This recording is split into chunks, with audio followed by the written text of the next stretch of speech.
Hi, everyone, and welcome to the show. I'm Mandy Kay. And I'm Matthew Vose. This is episode number 12 of Pop Culturally Deprived, and today we're going to be talking about The Godfather on your Leave the Gun, Take the Cannoli podcast. This is a movie that my whole life people have been telling me that I need to watch, and I just never did. I've never really been a fan of what I perceive to be gangster movies. I always assumed that it was some kind of, quote, guy movie that I would hate, and so it wasn't something I ever even considered watching. And so far on the podcast, we've talked about films that I've watched for years, films that are important to me, films that I have this huge adoration for. Today, we're going to discuss my favourite film. I can talk and point to The Matrix or Superman, films that I would say, oh, these are in my top three, best films ever. But The Godfather is the pinnacle of them all. I saw it as a teen. I read the book as soon as I'd watched the film. I bought the soundtrack as soon as I could.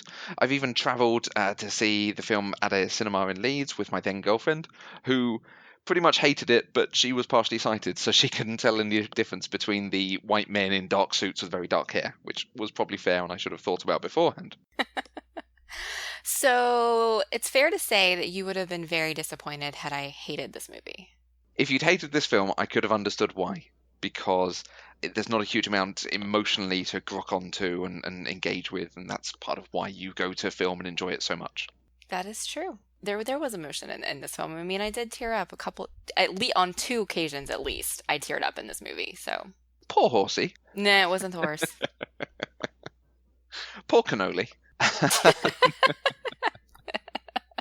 No, they took the cannoli, so it wasn't that either. Yeah. Shall I dive into some history and production info? Please do. Godfather is based on the novel of the same name, written by Mario Puzo, and it was released in 1972. Directed by Francis Ford Coppola, it was nominated for 10 Academy Awards, winning 3, Best Picture, Best Actor for Marlon Brando's portrayal of the eponymous Don, and Best Adapted Screenplay. It lost out in a lot of categories to Cabaret, which was the other big film released that year that had a lot of success at the Oscars. It was also the highest grossing film ever until the release of Jaws 3 years later, and it currently sits 25th best grossing film of all time when adjusted for inflation. The Godfather is considered one of the greatest films ever made. It regularly comes in the top 1 or 2 on any list of the top films. It's often paired with equally great films, Casablanca, The Empire Strikes Back, Citizen Kane, or even its own sequel, The Godfather Part 2. I think it's a travesty that of that list of movies, I have only seen 2 of them.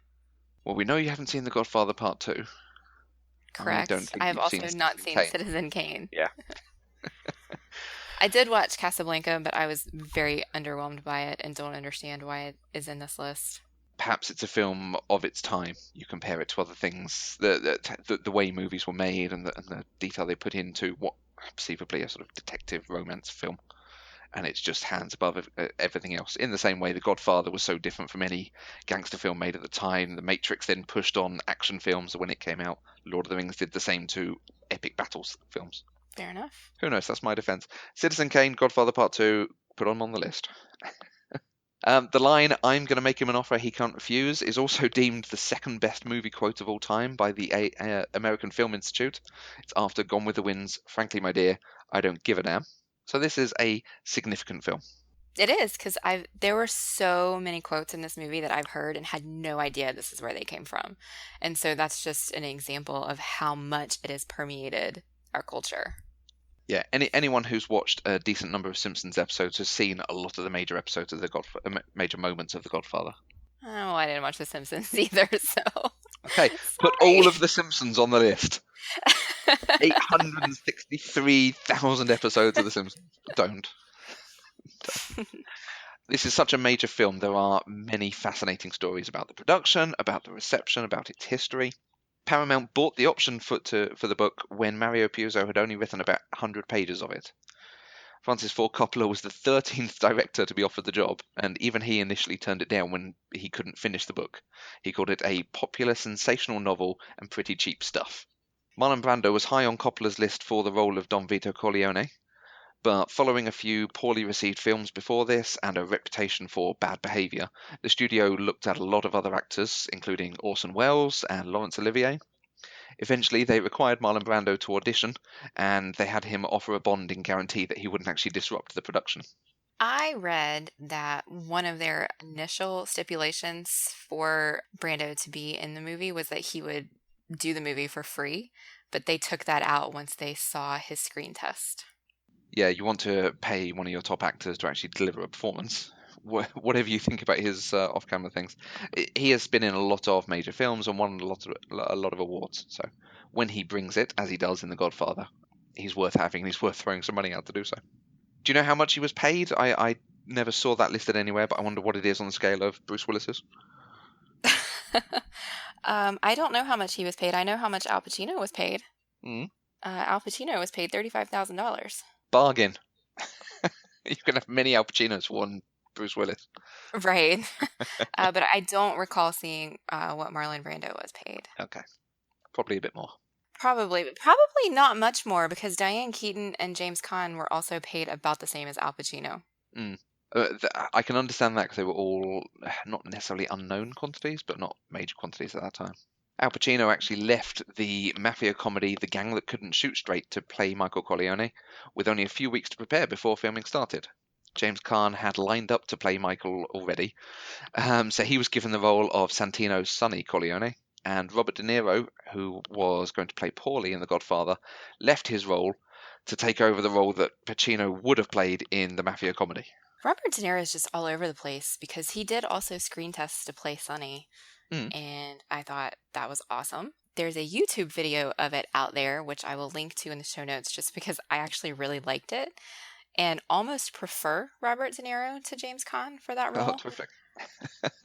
And interestingly enough, Martin Sheen was also up to play Michael. And there's a YouTube video of that screen test as well. And that just blew my mind because when I think of Martin Sheen, I think of Jed Bartlett. And so I can't possibly imagine him playing, this New York gangster. Could we have had Michael walking out of the restaurant after the dinner with Salazzo, putting his jacket on as he walks out in that way that Jed Bartlett does? Oh, it blew my mind. Didn't expect that at all. Paramount looked to save some money when they were making the film, and they'd hoped to set it in modern-day Kansas City so they could have cheaper location shoots and match it with some of the backlots they already had in existence. Because Kansas City has so much mafia activity. Yeah, all that mafia activity. We're going to get letters from people in Kansas like, well, actually, I'm Don of the... I'm lost. I can't carry this joke on. Stereotypical Kansas family name. The Gales. I'm Don Gale. Little Wizard of Oz reference for you there. Yes, thank you. I have seen that, and I did get that reference. Okay. Terrific. Marlon Brando sitting there with, I'm going to get you, you pretty little dog. They wanted to set it in Kansas City. Coppola argued the case that it should stay as the book. He was eventually allowed to shoot on location for the majority of the film in New York. When the book was released, it was tremendously successful. It had weeks and weeks on the bestseller lists, which gave him even stronger arguments for an ever-increasing budget. Once the film was shot, he was under pressure to deliver a shorter running time, and he delivered one just over 2 hours. But there's a quote somewhere that he effectively delivered them a trailer. So they made him return it back to the 3 hours he envisioned it as. So I also read today that they had intended to release this movie with an intermission because it was so long, but ultimately they decided not to because they thought it would diminish the pacing and the suspense of the film. Oh, really? Mm-hmm. Where would you put it? You'd probably put it somewhere around the travelling to Sicily or the war in the middle. Yeah, I was thinking probably right after Michael has his little killing spree. Yes. Is spree a 2? Is that not like 5 or 6? Who knows? Listeners, tell us what a spree is. Marlon Brando was given the Oscar for Best Actor. He did not attend the ceremony that year. He sent Sachin Littlefeather from the American Indian movement to decline the award in protest of Hollywood's misrepresentation of American Indians, and particularly the siege at the time at Wounded Knee. It's one of the very famous boycotts of the Oscars. Al Pacino that year also boycotted the Oscars. Reportedly, he was displeased with the supporting actor nomination that he got, despite having had more screen time than Marlon Brando, who was nominated for Best Actor. I hope that's not true. I can see it. Yeah. It's so petty, though. Maybe. Yeah, no, I can still see it. The other nominees, I was quite interested to see who else was nominated for Best Actor. Could you have included Al Pacino in that list? And the other nominees are Michael Caine, Laurence Olivier, Peter O'Toole, and Paul Winfield. You put Marlon Brando in that group as well, and that's a pretty fine group of actors. Right, and Al Pacino was the unknown at that time. Exactly. And he was nominated alongside at least James Caan, and I think possibly even Robert Duvall for supporting actor. I think you're right. Yeah. And I do see the disparity there between, the work that Al Pacino did and the work that, for example, James Caan did in the movie. But that's just so petty, and it hurts my heart that he would do that. The supporting Oscar went to Joel Grey for his role in Cabaret, which I can completely get. It's a fantastic portrayal. I need to see this movie. I only know Joel Grey from creepy demon dude on Doc. Buffy. Yeah. And I'm pretty sure he was in Alias too. Wasn't he? He's not the main guy in Alias. The main. No, I think he was like his brother or something. I could see that. Yes. He's I always like a that. creepy bad guy, and so I'm very interested to see him in a movie like Cabaret. He's got a brief performance in one episode of Star Trek Voyager, and he's really good in that. We got a Star Trek reference into the episode. I was sure I was not going to be able to. Look at that. Oh, high five, Matthew. Everyone finish your drinks and refresh. Yep. We've talked previously about other films that were included on the National Film Registry for being culturally, historically, or aesthetically significant films. The Godfather was selected for the registry in 1990. It was the second batch of films to be included, so it was one of the earliest entries for it. I can appreciate that. Yeah, definitely. I'm surprised it wasn't on the first list, although you look at that first list of films that went in, and they are some spectacular examples of not necessarily cinema, but recorded motion. There's things that have been entered that are the very first thing put to film, and the first special effect and things like that. Okay. There are a lot of other things I could elaborate on. There are so many stories. There are whole books to this. There are websites dedicated to this. Coppola constantly thought he was going to be fired, and he actually fired other people thinking they were about to fire him or were reporting behind his back. Coppola cast most of his family in this film. The big one is his sister, Talia Shire, who plays Connie, the sister of the Corleone brothers. But he didn't want her to have that part because he thought she was too pretty, and he'd be accused of nepotism. Now, his mum and his dad and his daughter are also in this film, but that one would have accused him as nepotism. I know who his daughter played. She was the baby. The infant at the end. Who did his mom and dad play? They were extras at, I think, party scenes, probably the wedding scene at the beginning. Oh, okay. So, gotcha. Yeah. In the same way, Peter Jackson included Tolkien's and himself in his own films. The Italian-American Civil Rights League asked for the words mafia and Cosa Nostra to be removed from the film, although there were only 2 references that had to be removed, so they were happy, saying, yes, this is a good film and should be supported. There was very alleged, I'm making clear it's alleged, mafia influence in getting Al Martino recast as Johnny Fontaine when he was removed at one point. And then there's further rumours that Frank Sinatra had his role cut down because everyone thought it was based on Sinatra, and he didn't want to be portrayed or seemingly portrayed in that way. The severed horse's head used on Waltz is actually a real head that was obtained from an abattoir. I had to look up what that word was because I didn't know. Okay. For everybody in America who uses normal words, that's a slaughterhouse. Yes, it is. It's an abattoir. I've never heard that word in my entire life. There was an interesting quote about that because, again, there was condemnation of, poor treatment of animals and things. And he said that this animal was already going to be killed because it was already in slaughterhouse, and it was going to be killed to make pet food. People love cuddly little dogs and things and cats and whatever, but horses, they can feed them to. So why are people in uproar? Who knows? Right. The Godfather had a huge impact on the style of mafia and gangster films that had often focused on hitmen or street-level gangs. This was the upper echelons of the family. And it had a huge impact as well on directors. When you look at people like Tarantino, Christopher Nolan, Peter Jackson, there's a lot that they take from this. I think without The Godfather, we might not be happy with the epic 3-hour films that don't have huge fight sequences in them. And it also got really positive reception from real-life gangsters, people in these situations who apparently walked away and said, yeah, that's quite how it was, and this is actually a film we can support. And there's reports of some of them learning to talk more articulately, having seen this film, because they could see how useful it could be, rather than the New York accent they might have had. Right. That's interesting. But again, it's an older film and such a classic. Everyone's seen it and everyone talks about it, so there is a lot of information around it. So we could go on for days with all the facts we read, and we probably will. So buckle yourselves in. Exactly. I did, when I started Googling after I finished watching it, I was just astonished at all of the information that just kept popping up over and over again. And it was interesting and it was great to read, but it's astonishing to me. Absolutely. So, what is The Godfather about? I know that some folks listen to this podcast without having actually seen the movies beforehand.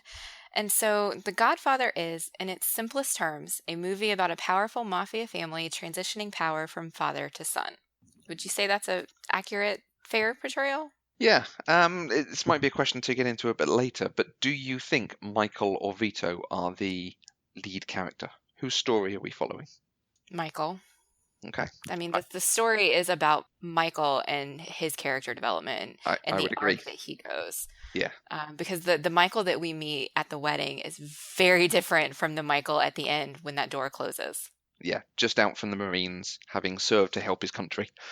Just not necessarily the thing you would have expected. Yeah, I didn't expect this movie to be about Michael. I thought it was about Marlon Brando's character. Mm-hmm. And therefore, I was completely shocked when he got gunned down, 20 minutes into the movie. Yeah, something Hitchcockian about that, yeah. Right, I was like, this isn't right. I don't understand. And that's when I figured out kind of what the story was really trying to tell. It wasn't just how this, mob boss runs his family. It's about what happens in that family. Yeah. It's very character driven. Oh yeah, it's absolutely a character piece. There was a quote from Coppola that I love that I think was in one of my box sets somewhere, that he says that he's always seen The Godfather as a story about a king with 3 sons. And he gave his talents to those sons. To one, the oldest, he gave his passion. To the middle son, he gave his joy. And to the youngest son, he gave his cunning and intellect. I think that's absolutely right. And there is something about it. It's the downfall of each of them because they don't have the combination of everything. I'm not entirely sure I agree with that as far as Fredo goes, because Fredo was the oldest, right? Fredo's the middle child. Oh, Fredo was Sonny? Yeah. Sonny was the oldest. Sonny's the oldest. That Sonny is the one who's going to take over. Yes, you're absolutely right. I don't know. I think it's just because I'm remembering Michael talking about Fredo being his older brother. Yeah. And so in that moment, I'm thinking he's the oldest. But you're right. No. So yeah, Fredo getting his joy, that makes perfect sense because he certainly didn't have passion or cunning wiles. So yeah. So Mandy, how did you watch the movie this week? I ended up buying the box set DVDs from Amazon because it was cheaper than renting the digital copies. I got the box set of all 3 parts for $12 that I get to keep, like the physical copy, nice. Or I could have rented for 24 hours one of them for like $4.99 or something. And I thought, well, that's not efficient. And then I'm really bummed because this morning when I started Googling The Godfather, all these movie showtimes started popping up. It's actually playing in the theaters here this week. Oh, terrific. Right? Oh, you should go. I am actually kind of considering it because I think it would be fantastic to see on the big screen. Yeah. It's a film that serves well watching it more than once. I can absolutely understand that because there's so much happening. Yeah. And you can there's watch so all much the different in it. Yeah, all the different performances at once, yeah. I actually own 2 copies of the Godfather trilogy. There was a DVD edition in the early 2000s. It was the last Christmas present that I got from my granddad before he passed away. So I still own that because of sentimentality. And I also have the 40th anniversary collection Blu-rays, which includes a final shooting script, the family tree of the Corleones, and this was the Blu-ray that I watched this week. It's a terrific edition. It's just in a giant box, and it's so heavy because that script is many, many pages long. And it's not much dialogue, but there's a lot of direction. I would be interested in seeing that. I'm sure it's available online somewhere. It's huge. Yeah, there are transcripts and copies of the script. It's such a giant edition. And you don't normally get collector's editions that have this level of both quality and bulk. Right. Yeah. closest thing I can put to it is my Sin City that has the comics the thing is based on, but even that's not this size. So we want to get into a bit of discussion, and there's a few questions I always ask you at the beginning. I'm not going to ask them first.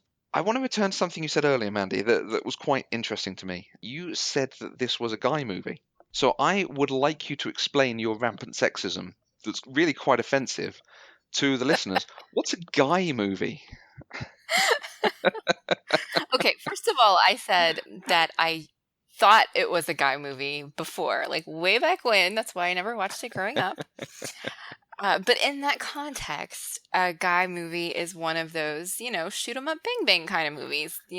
Guns and action and no actual plot or story that's really driving it. It's just fighting, Like and an I 80s understand Schwarzenegger it's film. unfair. Yes, I'm thinking something like Die Hard or Terminator or something like that. And I'm not saying that's what they are because as you guys all know, I really enjoyed Die Hard. But that was my impression when I was younger, when I was a teenager and kind of growing up that, I wasn't interested in action films, that I wasn't interested in conflict, violent conflict, and that sort of thing. And so to me, that is what I would have characterized as a guy movie. Okay, and I can understand that that description of what a guy movie is. It's the same, almost the same phrase I use when I talk about video games like Call of Duty and Battlefield and so on. I just shooty bang bang, that's good. One mechanic, let's move on. Why did you think The Godfather would be a guy movie? Because it's a gangster movie, and that is literally the only thing I knew about the movie. I mean, I knew a few things like a severed horse head in the bed. And that, kind of lends credence to this whole idea that it's a violent movie. So I mean, that's it in a nutshell. It's a violent gangster movie. And it feels a little bit like what I was saying, the typical gangster movie before this. Street hoods and people beating each other up on, but not necessarily the oversight of the family, the top echelons of things. Right. Okay. Do you still think this is a guy movie? No. Okay. But that's largely because I no longer actually think that movies are guy movies or girl movies. I like to think that I've grown a little more in maturity than that. But I will say it is definitely a gangster movie. And it was much more intellectually nuanced than I expected it to be, considering that it was a gangster movie. And that's kind of cool. Okay. I think that covers our normal conversation about what your expectations for the movie are. Yes. We always talk about your experience of other connected media. I think we know some of the answers to these. Your experience of Francis Ford Coppola directed films starring Al Pacino, or other gangster films, things like the Goodfellas, The Departed, The Sopranos. I've seen one Al Pacino movie called The Recruit, and I watched it because it had Colin Farrell in it. Other than that, I got nothing. I've never seen another Coppola film. I've never seen any of those that you listed, The Goodfellas, The Sopranos, The Departed, nothing. Okay. I have seen nothing, you guys. So I think we might be extending the list a little bit. Instead of The Departed, I would recommend a film called Infernal Affairs, which is the film it's based on. I believe it's Korean off the top of my head. I've never even heard of that. It's even better than The Departed. The Departed suffers because it's got a very major cast. So there's a little bit about watching the actors rather than watching the performance.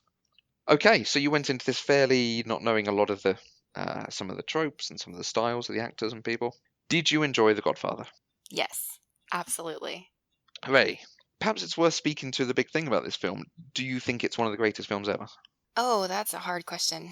You weren't supposed to ask me that question. I don't think I have an answer for that question. I think it was really, really good. And I think that the acting in this movie, particularly by Al Pacino, was phenomenal. But beyond that, I don't know that I can say it's one of the greatest movies of all time. But partially that's just because I haven't seen a whole lot of movies. Okay. Put this up against, and I'm trying to remember films you've mentioned, Save the Last Dance. How is this compared to Save the Last Dance? Okay, that's not fair. You can't compare The Godfather to some teen pop dance movie. You just can't. We're going to get letters from people who love Save the Last Dance now. I love Save the Last Dance, but you can't compare it to The Godfather. I mean, no, you just can't do that. I'm not even sure that I can think of another movie that I would put at the same level as The Godfather that I've seen. Is there anything you would refer to as your favourite film or the best film you've ever seen or something like that? I don't want to do that. Okay. Strike this bit from the record. Edit all of the conversation out. I can explain why I don't want to do that if you want me to. Yeah, if you want I don't to. want to do that. Because my current list of favorite movies comes from pure enjoyment. It's both of them. Yeah, both films that you've seen. It comes from strictly pure enjoyment. Mm-hmm. And what we're talking about right now goes beyond that. It goes into that intellectual analysis and performance and writing and direction and all of those things. And those are things I've never considered before, ever, until we started doing this. And so I'm going to feel really silly when I tell you that my favorite movies are Enchanted and Rent. Okay. So I can completely buy Enchanted. Yeah, it's superb. It does a lot very well, and it rewards you for knowing a lot of the references it's making and the things it's doing. Yeah. Right. Yeah. Never seen Rent. You should, because it's fantastic. I should. Rent, I do love a good musical, but I saw the movie before I ever actually saw the musical. And it was the first movie in my life where as soon as the end credits started rolling, I restarted the DVD and watched the whole thing over again. Oh, nice. So that kind of automatically made it go to the top of my list. But that's not a good, solid comparison to a movie like The Godfather, because The Godfather is good for so many reasons beyond just, I like to watch that. Yeah. I can understand your point about it's on pure enjoyment. If we talk about pure enjoyment, I love Freddy versus Jason. It's really fun. It's really stupid. But I would not put that anywhere near up a list of the greatest films. Right. Of course, I mean, I wouldn't know because obviously I haven't seen it, but and we'd have to watch because it's you, completionist you. We'd have to watch all of the Freddy films, all of the Jason films. That's about 15 the first Freddy film is at least the first Freddy film is on the list. I don't think we've put any. I have actually seen the first Jason movie. That's it. So horror movies. He said dismissively, horror movies. So as part of this, when we do the talk about theme, the intellectual qualities of the writing and the direction and the references and blah, blah, blah, you're going to take a lot away from this and go and watch Save the Last Dance again and just enjoy it on a much deeper level. Yeah? Probably not that one. Okay. You made a list of thoughts as you watched the movie and thought about what you were enjoying from it, or things you weren't sure about. And there was quite a list of things that were just questions. Just, when does this happen? Why is this happening? So on and so forth. So do we want to work through, and do you want to pick out any that you weren't sure about, you want to ask, or you want to discuss? We can go through all of them if you want to. I can actually provide answers to some of them now that I've done extra reading. Excellent. But they weren't things, or even they may have been answered later in the movie, but they weren't things that as I was watching, they were the questions that popped into my head. The first one that I asked was very specific to the setting because I didn't know when this took place. And it took a while because of the way it was shot. It was really hard to discern time period until they showed the cars on the street, I think, because it could have, it was kind of timeless. It could have taken place within several different time periods, I think. And I just didn't know when this was supposed to have taken place until I saw the cars and realized, oh, hey, this is probably the 40s. Yeah, I think timeless is the exact right word. There is something in it that doesn't lend itself necessarily to any time period. So that's why it can remain a classic. My next biggest question was after, I don't even remember specifically when this happened. It was still during the wedding. I think Sonny went out to find Michael, maybe that's what happened. And he discovered the FBI was out there checking the cars of all the people who were there at the wedding. And Sonny got really mad because Sonny's very hot-headed. And he runs into the wedding photographer and throws his camera to the ground, and that just seemed to be out of place, and I didn't really understand why he was directing his anger at the photographer. Did I miss something? Two things on it. It's not the wedding photographer. I think it's meant to be an FBI photographer because he's standing outside the threshold of the party taking photos of the party to see who's there. So it's the FBI taking down the license plates and taking photos and all that sort of thing, and he doesn't like it. But taking the camera and smashing it takes that extra by surprise because it was improvised. He was just supposed to stalk off in that sunny way, but he grabs it, smashes it, and the extra's just standing there going, "Hey, not sure you can do that." Okay, fair I, enough. I quite like that moment. Right. Mm. It just wasn't clear to me because we had just seen the wedding photographer and he had the exact same kind of camera. And so, and I'm pretty sure they were dressed very similarly too. And so that's why I thought they were the same person. And I just didn't make that connection of why. Like, I Maybe just kind of felt bad for that photographer. maybe it was. I mean, that's always been my headcanon and reason for it. That makes perfect sense. So maybe it's not. Maybe that's something you get from actually reading about it or something. Maybe. Right. It's another good thing that they do in showing and not telling. You know, we can see he's hot-headed and passionate about what's going on because he has that moment of firing up. Yes.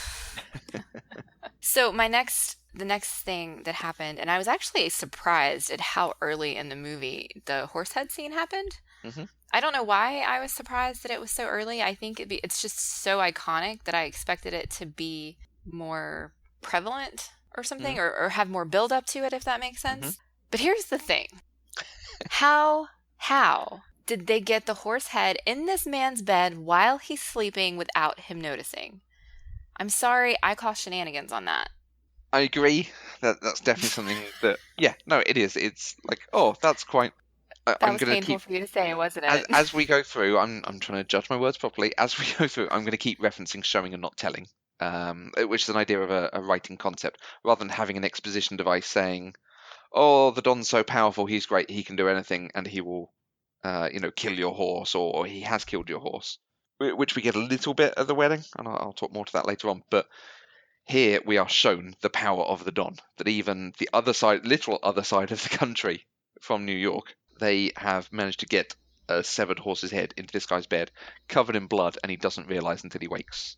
And it's another show of this is just how powerful the Don is. Which is a nice segue to my next thought here, Mm-hmm. because I did not understand until not long after this scene, I think, that Don was a title and not a name. I legitimately thought that his name was Don Corleone.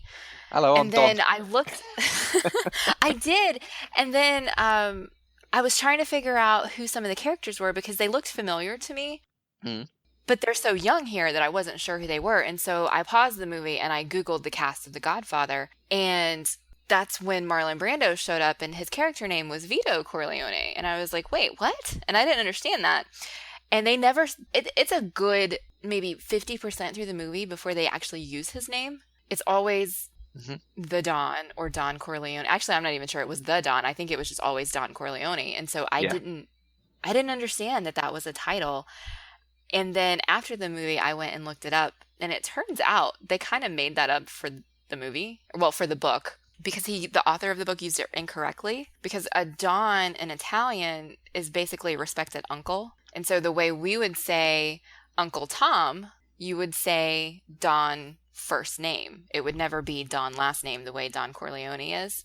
And it's just something that kind of stuck. So the author of the book made up his own pop culture reference, which I think is really cool. Well, Don, uncle's not quite on. It's an honorific that was traditionally used for royalty within the church and with the nobles of particularly Mediterranean countries, Iberian countries. And it has become a rank, a title that you can use. And then particularly it's someone who governs an area or a judge or something gets this term of Don. That's interesting. I think you're right that it was first used in this in the sort of mafia connotation that we now associate it with. Right. I think we just read different sources for that because what I read very specifically said that it was respected uncle and said that it would go with a first name, not a last name. Okay. I'm not saying that's right. I'm just saying that's what I read. So. And it's also used obviously for Oxford University in England. They are Dons if they're academic members of staff there. Really? Mm. That's kind of cool. I want to go be Don Ottaway. My next question is one that I still don't know the answer to, and so I'm hoping you can shed some light on this for me. In the scene where Vito gets shot, he sees the gunman coming, and he runs and throws himself on the hood of the car.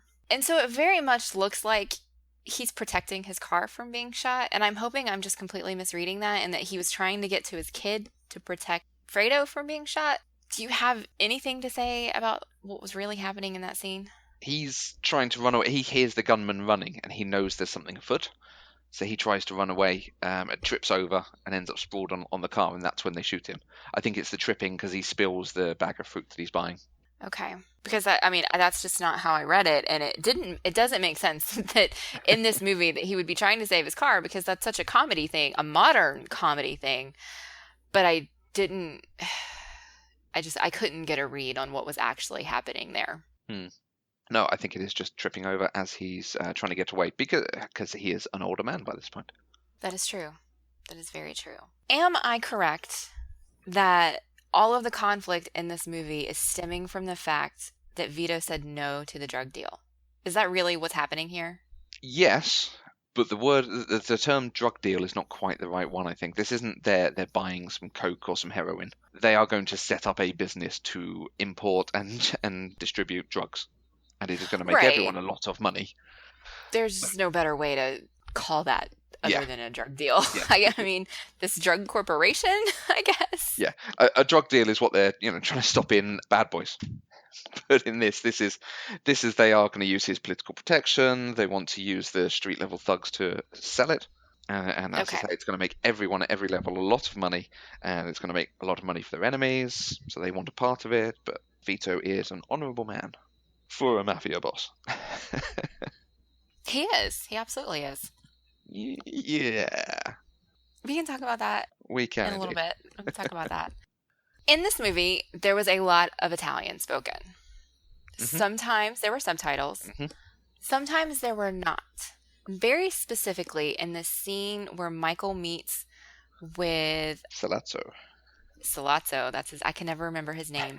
Salazzo and the police captain, mm-hmm. they had an entire conversation in Italian, mm-hmm. and there were no subtitles. Mm-hmm.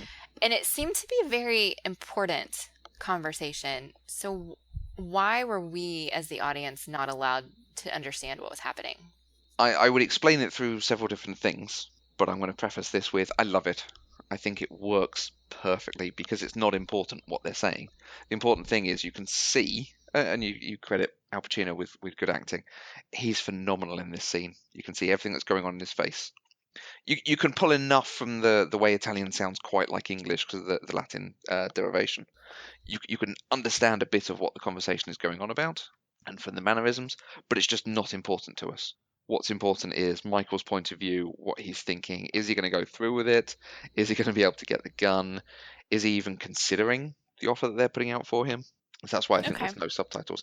I've also heard a thing that the chap who played Salazzo actually spoke Italian really quickly, so subtitles wouldn't have worked to have covered it properly. Okay. I don't speak enough Italian to know. I don't speak any Italian, so it was just one of those things where this seemed like such an important meeting, but I guess the important part was Michael was planning to kill them, so that's really what I should have been focusing on. And I did wonder if Michael was going to go through with it, if he was going to be able to go through with it. And when he came back after he retrieved the gun and he was sitting there and he was continuing to talk with Salazzo, I really didn't think he was going to do it. Yeah. And then when the camera closes in on his face and the music starts getting frenetic and the crescendos are building and it's just like the suspense is getting there and you can just see the way that Al Pacino's eyes are moving. It was incredible. I knew in that moment, I was like, he is going to do this. He is taking this man down. And I thought it was an incredible performance. I don't know that I've ever seen a performance quite like that before. Yeah, completely agree. The eyes flicking about everywhere. You can see just how much pressure he's put himself under and is debating what he's doing and what it's going to do to the rest of the family and the police coming after them and so on. But it doesn't matter what's being said to him. Right. I love that the film trusts you to accept that. In the same way, there's a lot throughout the film that doesn't explain things. It doesn't, remember this guy, it was this guy from that scene we saw earlier. It doesn't do a lot of the normal movie tricks. It trusts you to have kept up with it. That's why I mentioned Christopher Nolan being influenced by this. It's exactly the same thing he does in his films. He expects you to keep up with it and understand what's going on, or which dream we're in Inception. Right.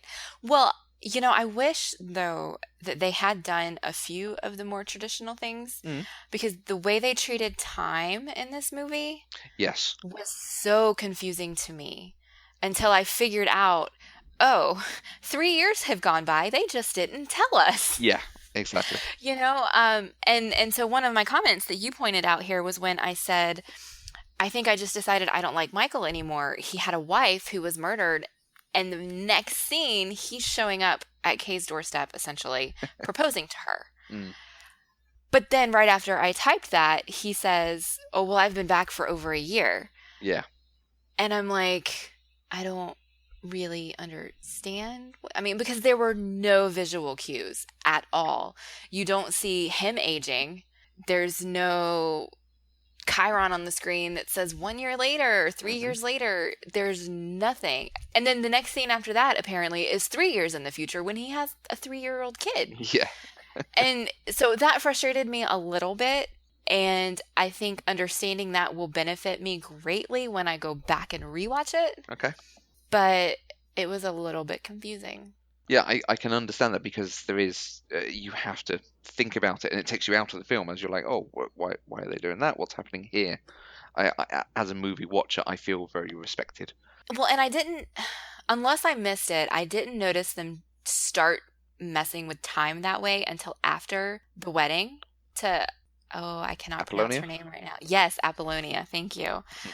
Because unless there's some weird continuity error, at his wedding to her, his face was still not fully healed. Mm. And so that tells me we're still relatively close to what happened in New York. It's New York, right? Yes. Yeah, Yes. there is a whole thing that the face takes a very long time to heal. I think there's references elsewhere that his sinuses are damaged, his jaw's been broken. His jaw was broken and it was wired shut, but it shouldn't take more than 6 months to a year for that to heal.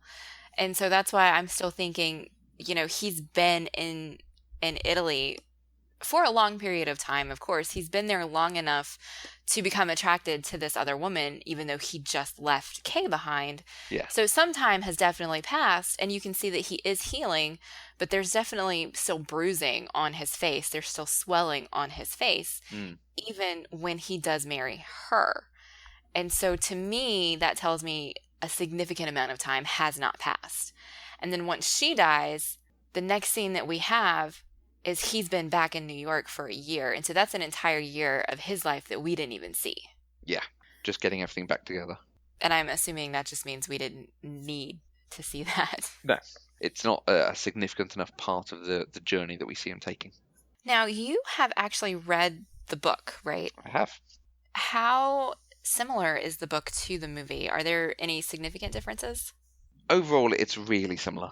You obviously get the part of a book that you would always get. You get more internal dialogue, you get more description of things. But a lot of what you see on the film is very much as it's presented in the book, which is terrific, and part of the reason it's so good because it's a well-written book.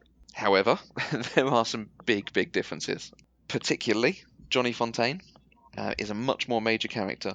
There's a whole subplot about, I think it might even be the role that he then gets as a result of the horse's head.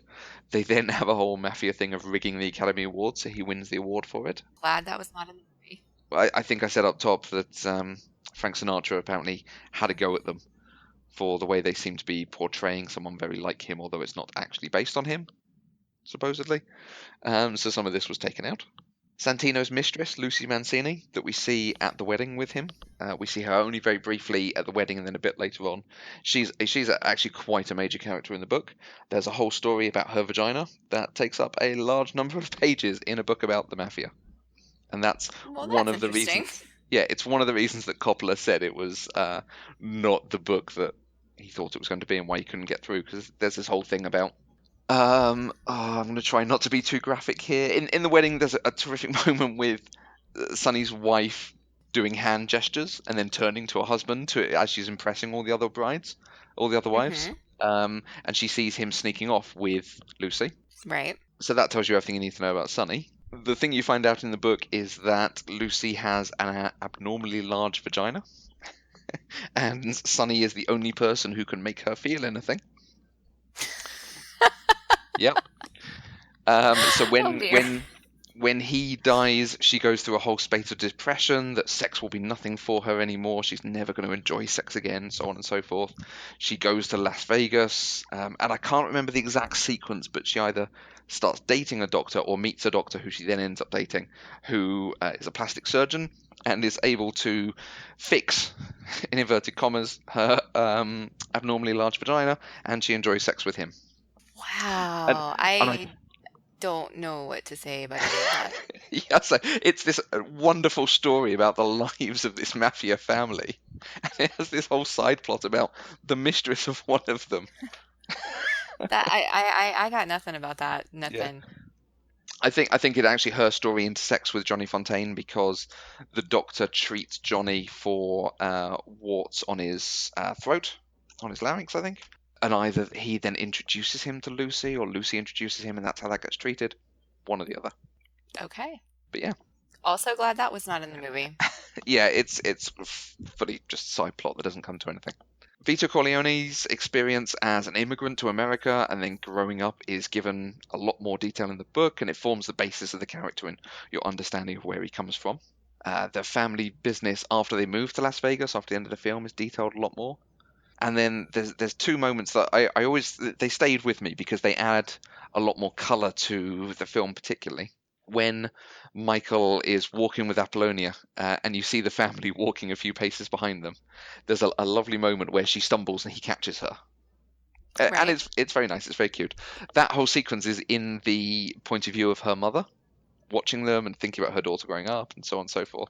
And she stumbles and the mother laughs, and she describes this girl as a mountain goat who has roamed these hills since she was in diapers, and she would never ever stumble on them unless she's So walking she with a cute stumbled on man. purpose. Yeah, exactly. And that's really nice. That is cute. Yeah. Yeah. And Kay gets a lot more detail in the book as well. Diane Keaton. She has a sequence with Mama Corleone, Vito's wife, whose name I now cannot remember. Actually, a thing about how to deal with being a part of this world, but not a part of it, because women are not a part of this world. Right. Mama Corleone tells her about how she goes and prays for her husband's soul every single day. And she hopes that the work she does for him will be enough to save him, and that's what she puts into all this. And Kay is not happy with this, and she goes back to her parents, and Tom convinces her to come back to them, and she eventually marries Michael, and everything you see in the film. But I think the book actually ends with her going to a chapel and praying for him. I did read that they filmed that as an ending, Mm, and that ends up not being the ending they used because they wanted it to end on a darker note. yeah, and that ending is so dark. It is, but I get it. It was a fitting end for the Mm. movie. Oh, it's perfect. But he just lies to her, and he knows he's lying, and he has no tells either way. Now, I did read in all of my Googling today that another difference between the book and the movie is the scene that was between Michael and Vito before Vito dies, when he's telling Michael, "This is not the life I wanted for you. Mm. I wanted you to be a senator or a governor." That wasn't in the book. It was added to give a resolution to Michael and Vito's relationship to show that Vito loves him. So did that not happen in the book? Was their relationship more, I don't even know what the word was, it, I guess, shown as maybe less caring? Not that I remember, but there's a lot. It's almost a smaller part of the book because there's a lot of detail about the before Michael, young Vito, and there's a lot about after Vito with Michael taking over the business and doing things in Las Vegas. Okay, see, and we didn't get any of that in the movie. No, no, Either of we those got the things, core really. story. Yeah, absolutely. Right.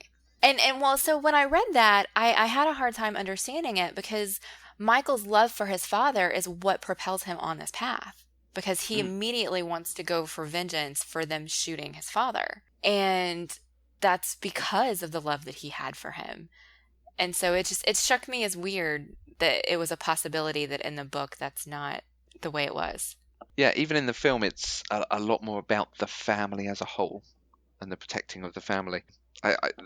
There's just a short period of sequences where Michael is at the hospital and looks after his father, and he has that great moment of looking at the lighter, the Enzo the baker, who the Don has helped stay in America to marry the baker's daughter. His hands are shaking. He can't light his own cigarette. And Michael takes the lighter from him and lights it. And his hands are steady as anything. He doesn't even have any worries about all of this. And then he's attacked, and they realize that they're going to keep going after Vito because they want to kill him. And he's the one who says, "But why can't we kill them? Surely we could do this." And just there's a transition through those sequences. You can see him, okay, I can do this, and I can be the one to save my family and make us powerful again. Right. Well, because he had to, because Sonny wasn't going to do it. Sonny was going to get them all killed. Mm. He had to be the confident one, the calm one, the logical one. Yeah. And I thought they did a really good job of juxtaposing the two and making the audience understand Michael's transition.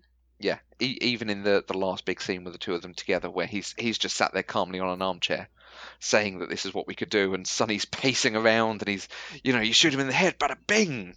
He's full of life doing all this. Right. But Michael's scarier. Al Pacino has a thing he does in all his films. He shouts, and there are supercuts of Al Pacino shouting all over the place. And he does it even a couple of times in this film, but he's much scarier when he goes intense and quiet. Yeah, the only time I can actually recall him shouting, and you are well aware that my memory is often very wrong when we talk about movies, but my only memory of him shouting was shouting at Kay when she's questioning him at the end. But then he calms down, tells her that she can ask one time, and then he goes to that silent deception, that very intense deception. And I'm trying to think of another time where he was shouty instead of intense stare guy, and I'm not thinking of one. I think there's only one or two. That's exactly the one that comes to my mind as well. Just how angry he is with her at the end, because it's not something he ever saw his mother do, and not something he was prepared to deal with. But yeah, then he lies to her face. Oh boy. An interesting thing about this movie to me is how much I really enjoyed it, considering my aversion to really terrible human beings. Yeah, there's no one likable in this film. But I really like Michael. Yeah? I do. You want to be like Mike? He's my movie crush. I tweeted that while I was watching this movie, that I have a new movie crush, and it's Michael Corleone. And then, of course, I said no spoilers because I haven't seen part 2 or part 3 yet. Yeah. And people still tweeted you stuff. They did, but nothing that I would think is spoilery because I just have no context for anything. And I will say, I tweeted that during the period where he was married with Apollonia, because he was just happy and cute and wonderful there, and his character had grown at that point. And then I kind of didn't like him for a little bit there, but then it came right back during the baptism scene, when they were intercutting between the work that he had ordered to be done as all of that was happening while he was becoming the godfather of his sister's child. I fell in love with him all over again at that point, because he's so capable and so confident, and he did what needed to be done for his family. He stepped into his father's shoes, and I loved it. And I almost think that he has the potential to be a better Don than his father was. Don as in running of the family business? Yes. Okay. Yes. He is much more calculating, much more on top of things, much more... No, not necessarily much more, but he's at the same level his father was at the peak of his powers, or when he knew everything he was ever going to know, and he's still quite young. Yeah, that's fair, because I only got to see Vito as an old man. Yeah. And so I don't know what he was like while he was still earning that respect. At this point, at the point where we meet Vito, he is so respected and universally known that you get people like Luca who are terrified of meeting him, and terrified of even just coming to say hi. Yeah, and Luca Brasi is a terrifying man of himself. He is, absolutely. And so I guess seeing Michael work to become that is really interesting to me. And you see that it is happening, because the last line of the movie is where one of the two men, they're kissing his hand, they call him Don Corleone. That's when he officially kind of becomes that to the people around him. Because if I'm not mistaken, it was the same man who had said that he wanted to leave Yeah. once the family business was moved to Las Vegas. Once everything was done, he wanted to leave. He didn't want to be in it anymore. And He he's wanted the to start one his who own kisses family, his yeah. hand and calls him Don Corleone.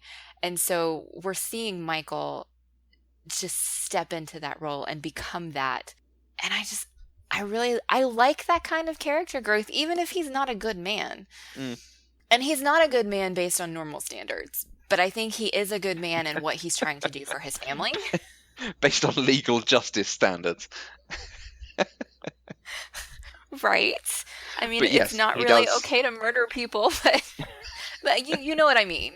Yeah, the moment where Sonny's been off with his mistress and he finally comes into the meeting, having been called a couple of times, and with no reason to. Vito turns to him, looks at him, and then turns back to Johnny Fontane. He gives his a man who doesn't spend time with his family is not no man at all. Right. He understands the morality of the situation.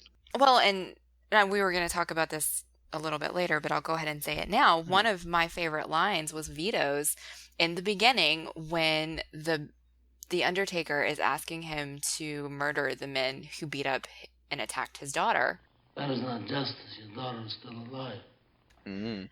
And I love that Yeah. because that means he has a moral compass. He's not just a blind murderer. Mm. And that, for that to be my introduction to his character and to this family is really what I think made me like them and not see them as really terrible human beings the way I would have if I was seeing it from another perspective. Yeah. And it starts off with 25 minutes, I think, of a bright, happy celebration. There's these dark dealings going on at the same time, but it doesn't start off the way of most gangster films with dark dealings and murder and death and violence. I was actually, you can probably picked up on this reading my notes. The wedding scene got on my nerves a little bit because it was never ending and I just wanted to get on with the gangster movie. And we were just in this wedding for forever. But now I appreciate it because I understand, and I think they said this at some point during that long scene, that I understand the reason all of these things were happening is because he couldn't refuse a request on the day of his daughter's wedding. Yeah. And that's why people had lined up to come make these requests of him, Yeah. which I think is a really great world building detail. Yeah. I didn't really understand why we needed to see this party going on for so long, especially when I knew most of them were not characters we were really ever going to see again. The whole sequence is pure world building. The 3-minute opening from the Undertaker, who talks about the situation and talks about his life and why he's coming here and so on. And then you see the back and forth about how he doesn't... Respect is not the wrong word, but he clearly fears the Don. Mm-hmm. And the way he treats him, but he eventually gets what he wants from it. And then you have the comparison with the baker who comes in friendliness, explains the situation, wants something, and the Don skips off half of his monologue that he's set up for himself and says, "Oh, this is what you want." He goes, "Yeah, you understand perfectly. Wait until you see the cake I've made. I'm out of here. I don't want to be dealing with any of this business." But you get that nice comparison. You get to find out about the familial relationships. The daughter Right. is not really important, despite the fact it's her wedding day, given that Vito walks away from the pictures with her and doesn't even say anything to her. He doesn't say, "Oh, sorry, dear, we can't do it until your brother's here and the family's all together." He says it to Sonny and then walks away. Right. You get to find out about Tom Hagen, about Kay. Michael gives Kay the explanation about Luca Brasi and his father's dealings as a youth and setting himself up with Johnny Fontane. You get Paulie talking about possibly stealing the wedding bag of all the money. If this was only someone else's wedding. So you start to say, oh, Paulie's a bit shifty as well. I didn't understand that was the same person. Yeah, there's a lot that goes on, and you get to see Sonny being passionate both in having a go at the FBI and sneaking off with his mistress at a wedding. You get to see that his wife understands that he's doing this and just accepts it, because he's next in line for the Corleone family. So you probably don't want to get on their bad side. I love that the whole sequence does so much of this work, and then you don't need to return to any of it. From there on out, you understand all the relationships and what Tom Hagen is to the Godfather, and so on and so forth. That is true. It did a lot as far as introducing the characters and and setting up Michael's story and why he's apart from the family in the beginning. And that is actually really good. Mm. I can appreciate the wedding sequence more now. It's just at the time I was ready to get to the shoot 'em up bang bang movie, and I was getting 15 minutes of this colorful wedding. Kill some Italian Americans already. Basically, yes. Yeah, stupid Drake. Can you tell I've been practicing that for this? Sure. How would Meowth speak if he was in The Godfather? Meowth is a Pokemon. Just for full disclosure. Okay, yeah, I have no idea. You mentioned that there's a lot in this film that you've seen elsewhere, that you know as a reference or a line that you've picked up from. I put through a list of the key things that I could think of, but is there anything that stands out to you? You go, oh, I'm so glad I've seen where that comes from, or that actor or that character type. There were a couple of things, actually, that I didn't realize came from this movie. I'm going to make him an offer he can't refuse. Yeah, which is a great line. It is a great line, and it's everywhere, and it didn't occur to me that it had its origination in The Godfather until I saw this movie. Yeah. And I was like, oh, that's where that came from. The same thing with it's not personal, it's strictly business. Yeah. One of the things I went through the list of references on IMDb to see other things that reference this and what stood out to me. The one that really surprised me is the Lego Movie.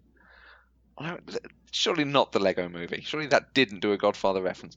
The bad guy in the Lego Movie is called Lord Business, and at some point he has the line, "It's not business. It's not personal. It's strictly business." Did the Lego Movie name their villain for that joke? It sounds like they did. Yeah. Terrific. Of course, I haven't seen the Lego Movie, right? Haven't seen the Lego Movie.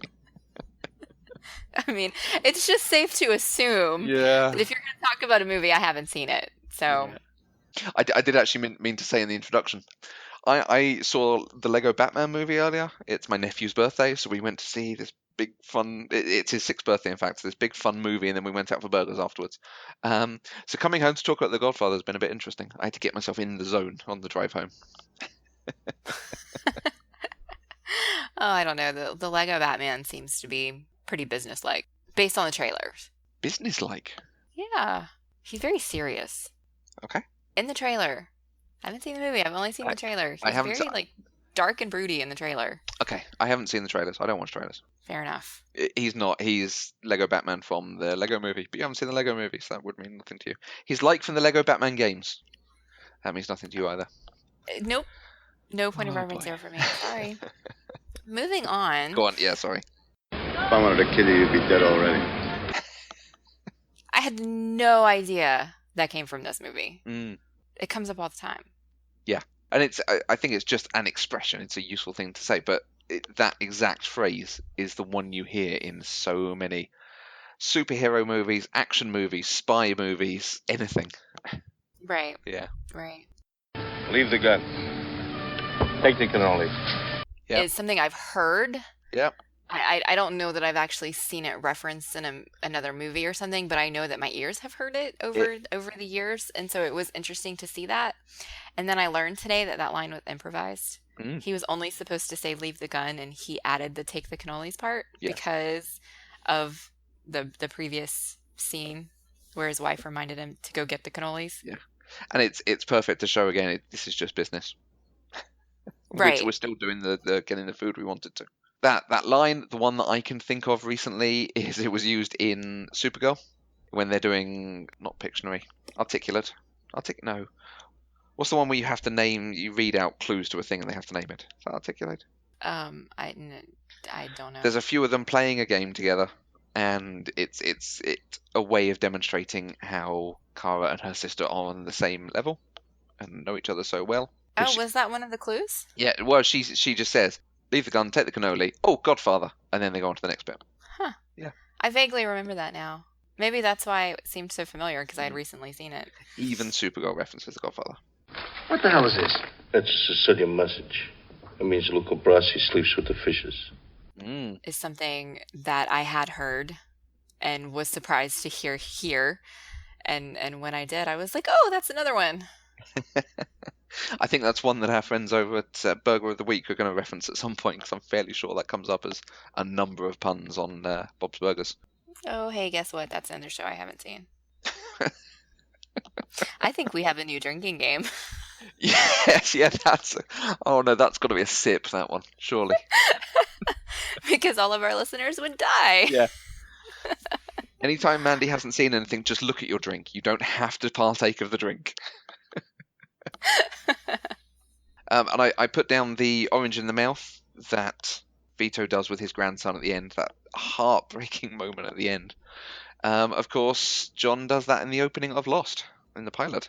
That's just a thing people do, though. I don't know that I would ever have linked it back to The Godfather. I mean, Oh. that's something that I do. I've done that. Growing up, I did that because it's just something people did. When you look like Terry O'Quinn and you do that in your mouth, you can't help but think of Marlon Brando. Okay, I'll give you that one. I was gonna say you listed the horse's head here as well, and I can't think of any time I've actually seen it referenced in something else, but I've heard people talk about it. Where else does it come up in pop culture? The Simpsons is such an obvious, easy one. It's used in a number of different ways, particularly with dolls' heads or another drinking game where Matthew says, I keep hearing it every time I listen to the podcast. I'm trying to get rid of it. In The Simpsons, you have it with dolls' heads, Krusty the Clown heads, things like that left in a bed. Okay. I have a picture in my head of Bart waking up and finding a Krusty head. And I'm sure it's used elsewhere, and I now can't think of any. But you'll notice it when you know these things. You'll go, yes, it's used in this, and it's used in this, or it's something similar is done over here. Okay. I probably should have said this earlier when we talked about the horse's head being real, but I noted it down further in the doc, and so I forgot. But John Marley, the actor who was in the bed, didn't know that it was going to be a real horse's head. And all of the rehearsals, it had been stuffed. And so in that take, when he actually, pulled the covers aside and it was real, his screams were real there because he wasn't expecting it. So was he asleep when they put it in?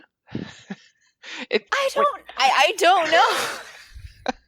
Maybe he just wasn't watching because he assumed it was the same as it had been every other time. I mean, because he still would have been covered with loads of fake blood and stuff, and so all of that would have happened. But they said, and maybe they made it up, but I read that he didn't know it was going to be real, that they swapped it out at last minute, and so he was very startled. Okay. I believe everything I read on the internet, okay? I can tell. I have already really kind of talked about my favorite parts. What were your favorite moments in the movie, favorite lines, that sort of thing?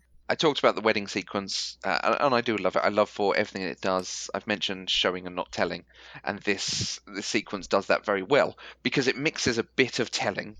You have Michael explaining about Luca Brasi holding the gun to the guy's head and making him an offer he can't refuse. But you also have seeing what Sonny is actually like, the power that the Don has because people are afraid of him, or they do exactly what he wants, even though it's his daughter's wedding, but what he says goes and he can still sneak off. The whole sequence is just perfect. And it would be very easy for me to say, my favourite moments from this film are everything, all of it. That's not fair. That's cheating. But once Michael's come back, once he has become the Godfather. No, before he's become the Godfather, he goes to Las Vegas and he has the scene with Mo Green. Again, he gets so quiet. He's telling Mo that he's going to take over and that they're going to buy him out. And Mo starts arguing. And every argument he bats aside. He says, well, no, this is what the case actually was. This is why you did this. This is why we're going to be able to be more successful than you. And then Mo comes up with one good argument. Let's talk business. Yeah, let's talk business, mate. First of all, you're all done. The Corleone family don't even have that kind of muscle anymore. The Godfather is sick, right? You're getting chased out of New York by Barzini and the other families. What do you think is going on here? You think you can come to my hotel and take over? I talked to Barzini. I can make a deal with him and still keep my hotel.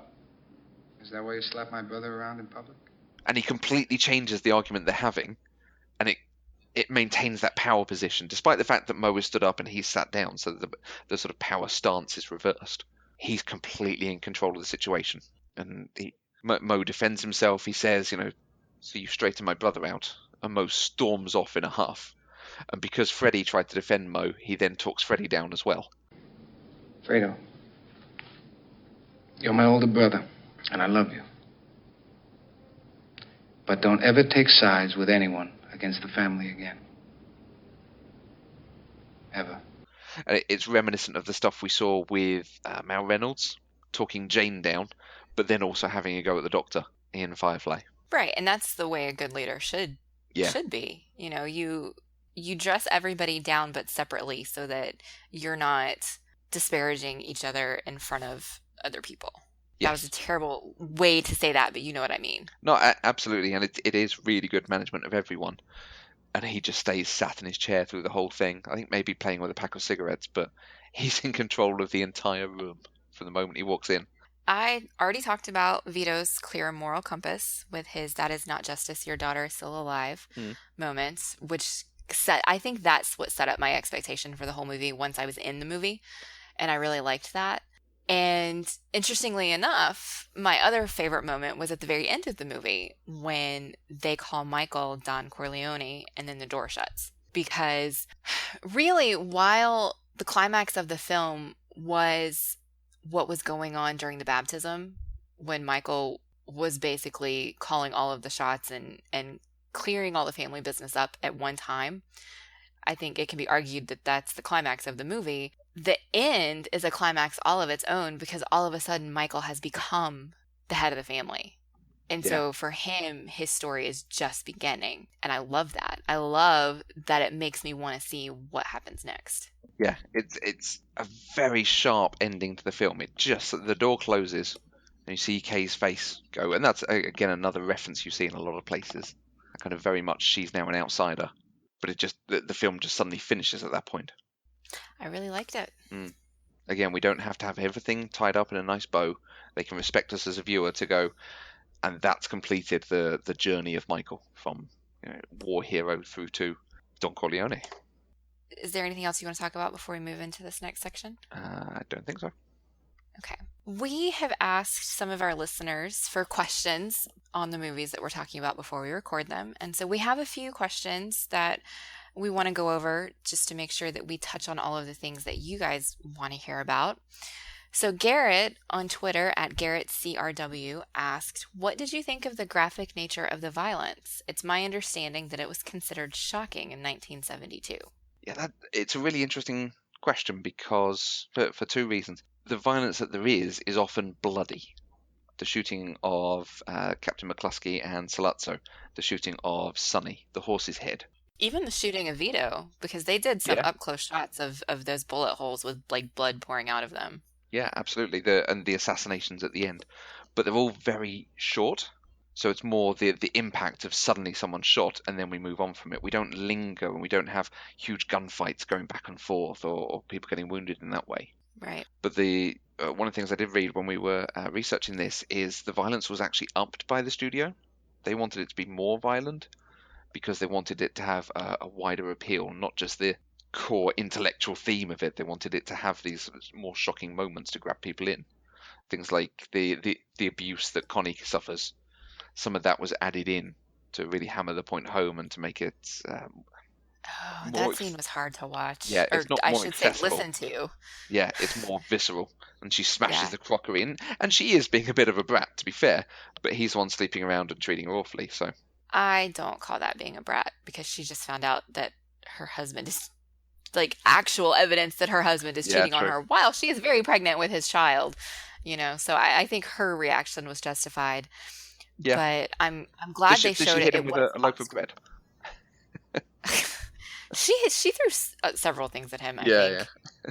And then I was glad that it was off screen. The beating itself was off screen. Yeah. It was horrifying to listen to, but I don't know that I could have handled watching it.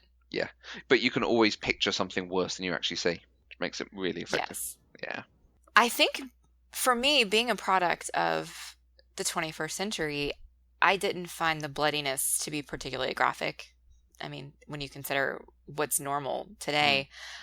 But I did think, I was actually surprised by the newspaper montage where it showed the photos of all the mobsters that were dying. And they kept showing those black and white photos of dead people, essentially.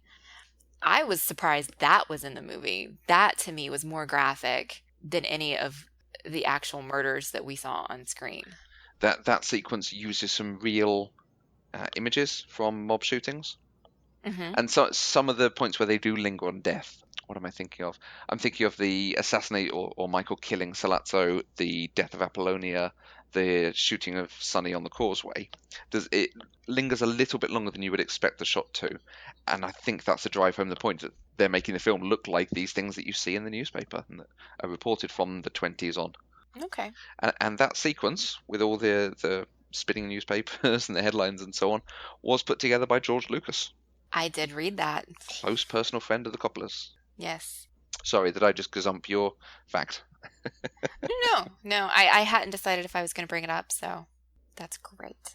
My friend Kevin Klein, who was previously a guest on the podcast, said there are a number of things that influenced future filmmakers and that he thought it would be interesting for us to point out some of those, which he actually does in his comment, specifically the symbolism of all of the oranges and Marlon Brando's mouth cotton balls.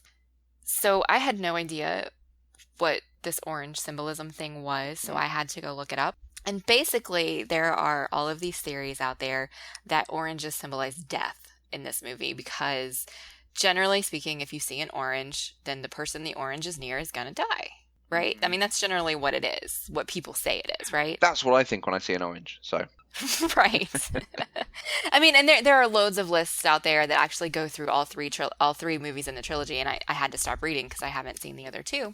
Good.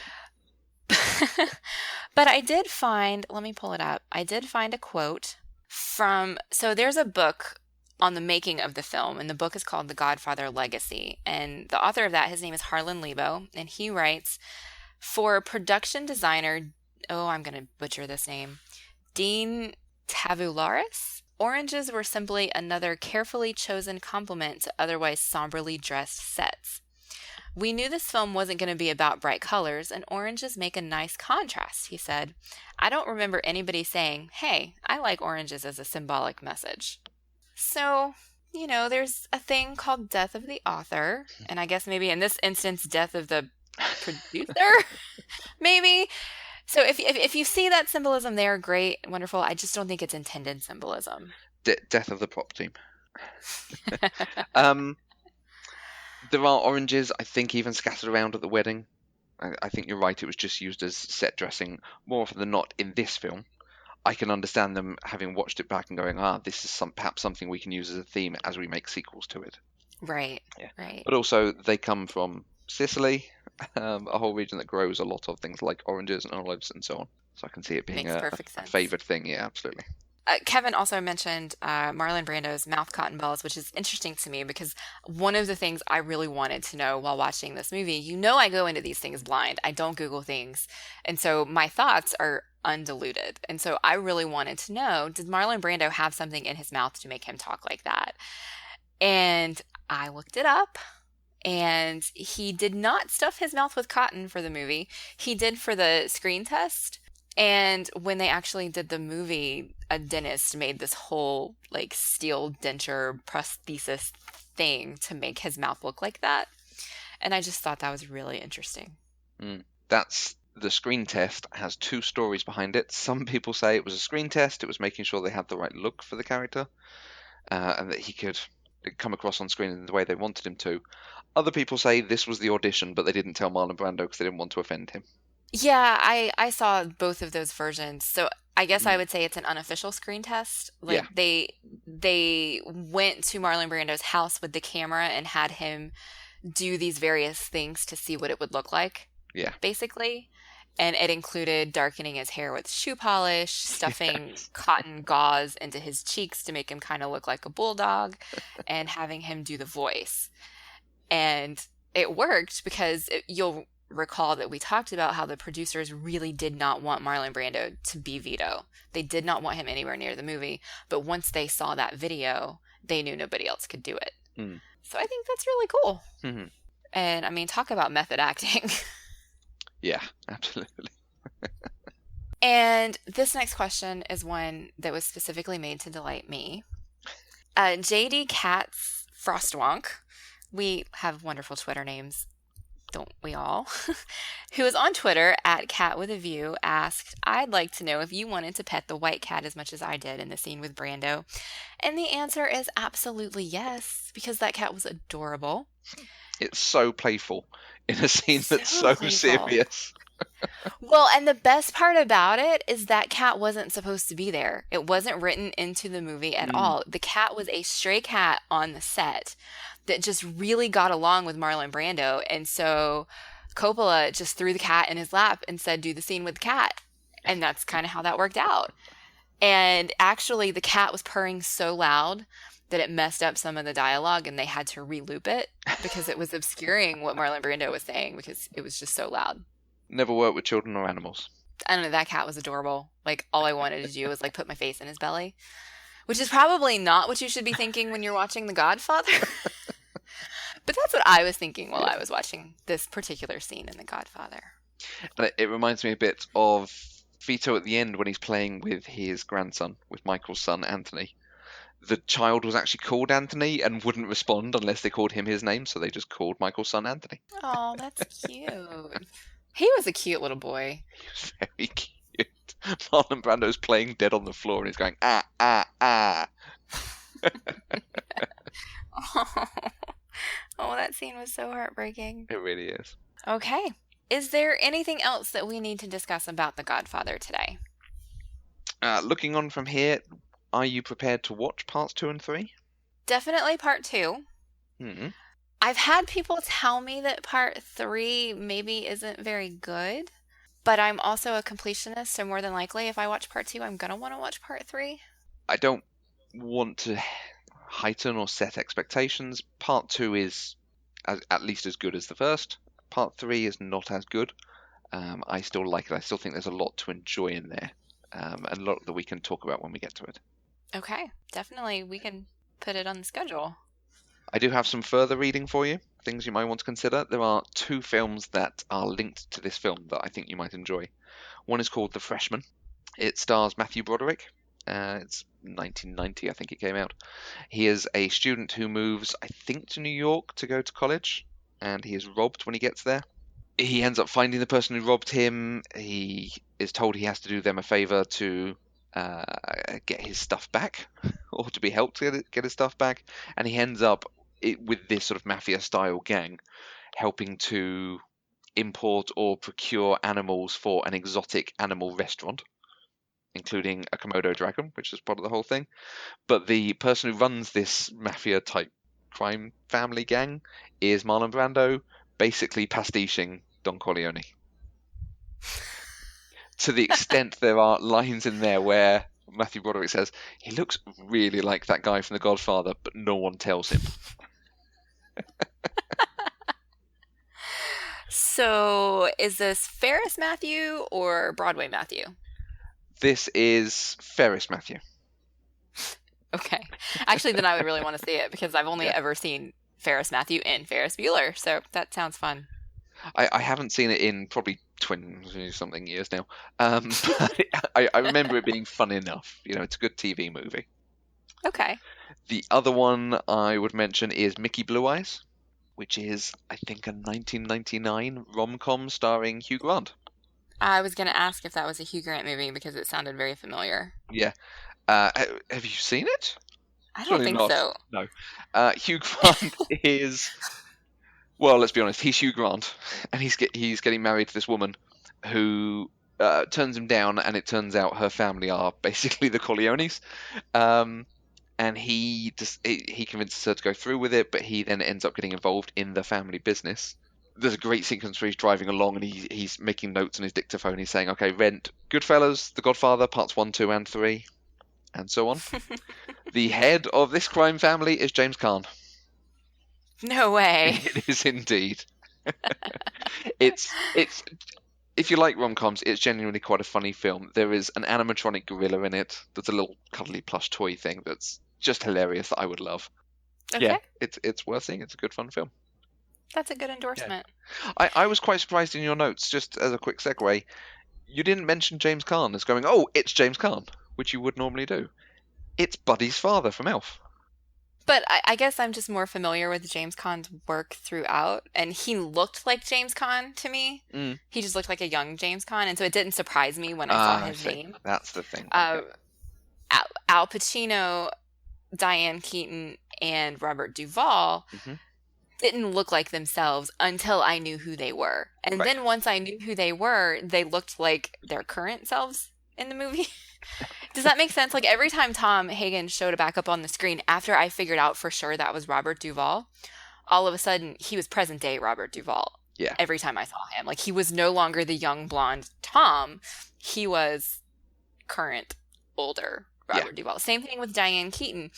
I didn't recognize her face the first time Kay was on the screen. Her voice sounded a little familiar, but she was just this very young, attractive woman. Once I realized that was Diane Keaton, from then on, all I could see was Diane Keaton as I know her to be now. I think my brain is just wired weird. Yeah. Al Pacino is the one who looks very different in this, I think. Yes, he's very different. His face is different between young Al Pacino and older Al Pacino. Yeah. Very I much can so. see it around the eyes now that I know. But he looks like somebody else to me, and I'm not sure who it is.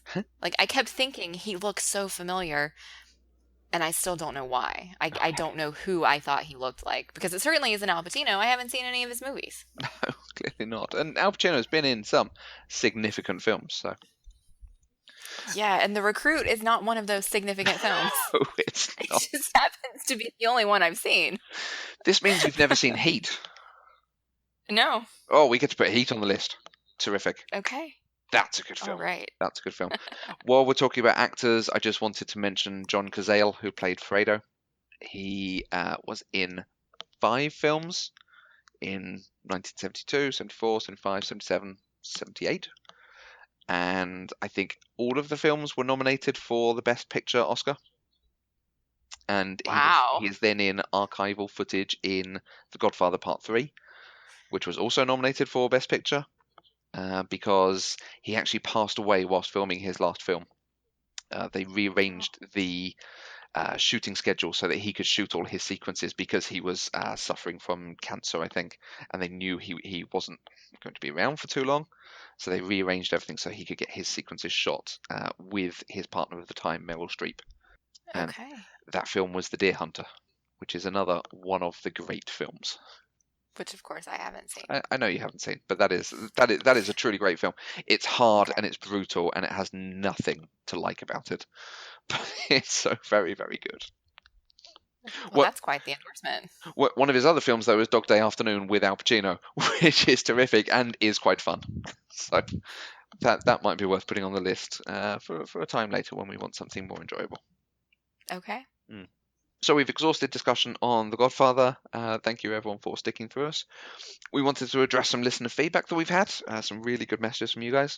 We want to say thanks to Sunnydale adjacent Usagi Biker on Twitter, who said, following our conversation about sexy, sexy strawberries in Firefly's pilot, that strawberry is also slang for females who trade sex for drugs or drug money. Not sure that's Kaylee, if I'm honest, but when we also talked about it being Willow and Buffy, that sounds quite on point. Yes. With that superb magic as drugs analogy. That's all I'm going to say. Okay, long pause. We also had a comment from a listener who expressed surprise at discussing the longevity of the King James Bible on the Firefly podcasts. It made me wonder about the longevity of other religious texts, and a bit of Wikipedia searching tells me that there are scripts of the Torah that come from 600 BCE, and the Quran entered the written form in the 7th century. Now, I don't know about modern versions, because obviously the Bible is older than the King James version, so if anyone does have any more knowledge on when other religious texts, the modern version of religious texts became popularized, please do let us know. It'll be really interesting to find out. If you want to get in touch and give us your comments on this or any other movie we've discussed, you can tweet at us on Twitter at @EloquentGushing or using the hashtag PCDeprived to send us your thoughts. You can also email us at podcast@eloquentgushing.com, or you can comment on this post on eloquentgushing.com.